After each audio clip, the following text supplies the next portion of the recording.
Hey folks, welcome back to Reaper Minis TV. Before getting into reviews this episode, I wanted to give you an update on how my Warlord army for GenCon is coming along. Okay, so here is troop number 1. It contains Zeldorian, Tyrant of Darkness, my beholder, 2 Ice Demons, it's these 2 guys right here, 9 Broken Fodder, and 1 demon, and this actually isn't the figure that is supposed to be used for it. It's Magrathoth that is in the troop, but I'm using this guy instead. Part of the reason why I'm using him is I'm running out of time to get things painted. He's a Reaper figure, he's already painted, and he very reasonably represents a large nasty demon. I might have to base him on a smaller base, I'll check on that, and I need to finish up some work on the base, but this is troop number 1 of my army. Okay, for troop number 2, we have Rahl, the Duke of Pain, this guy right there, 4 lesser demons, those are the bone-colored guys, and 2 of the Mastema demons. And you can see they're not completely done yet. I have base work to do on them and a little bit of touch-up, but Group 2, or Troop 2, is coming together, significantly smaller than Troop 1, and we'll see how they do. In my GenCon Warlord army, Troops 3 and 4 are both individual figures. First one is Merilith. And Maladorn, a fire demon, is my 4th troop, and this is not the correct miniature for it. This is the demonic lasher that we looked at a couple episodes ago. And I'm going to use this instead, and primarily just from an aesthetic point of view, I like this miniature better, and can't hurt to have Demogorgon in my Warlord army. So that's the last 2 troops. And here's the whole army. Not a whole lot of work left to do. Got the Broken Fodder, lesser demons, ice demons, and then Zeldorian, and the rest of the guys. So a little bit of work left to do. 1 major guy needs to get painted, 2 of the medium-sized demons need a little bit of work, and then I will let you know how badly I get stomped at GenCon. Okay, so now on to some reviews. Lurg is a half-orc assassin, and this miniature is actually an exact duplicate version of one that appears in the Warlord line.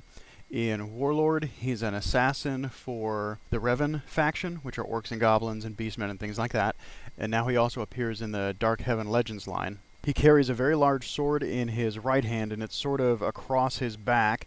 In his left hand, or on his left hand, he's got a set of 3 claws, sort of Wolverine style, that he's wearing.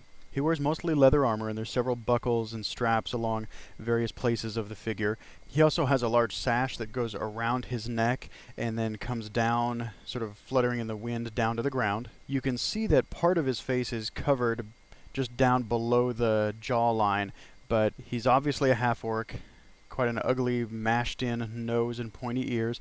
A unique kind of detail here is he's wearing dreadlocks, and that adds a little bit of character to the model. You can see from the video there were several bits of extra metal from the casting process, and the most significant mold line was going across the top of the sword itself, but since that's a very flat part of the model, it cleaned up pretty easily. And like I said earlier, from what I can tell, he's just an exact duplicate of the Warlord release. The only difference is that he comes with an integrated base instead of a Slota base, so price is the same either way. If you want one of these, just pick the one you want, whether it's the Slota base version or the integrated base, and you're good to go.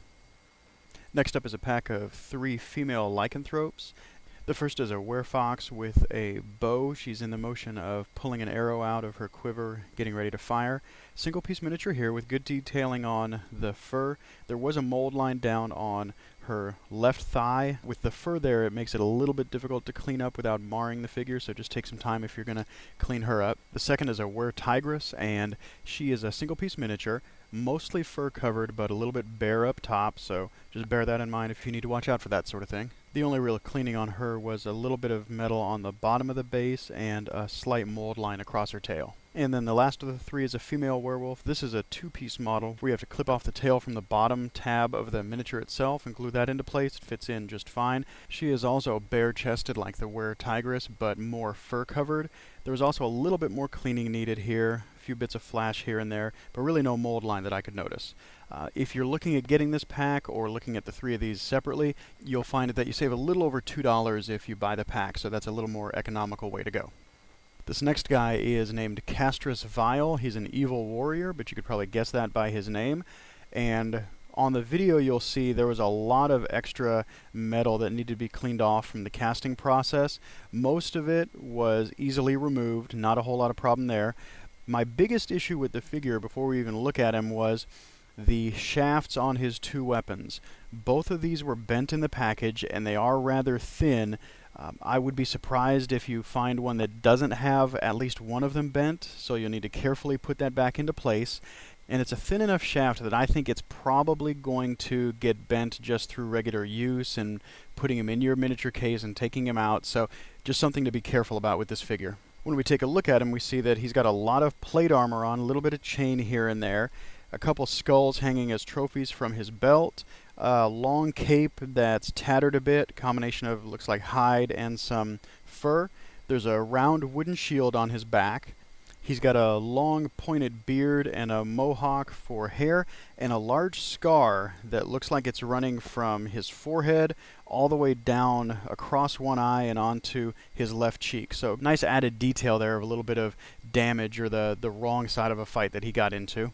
For me, he's going to get added to a unit of Chaos Warriors that I'm building using nothing but Reaper figures for Warhammer Fantasy Battle.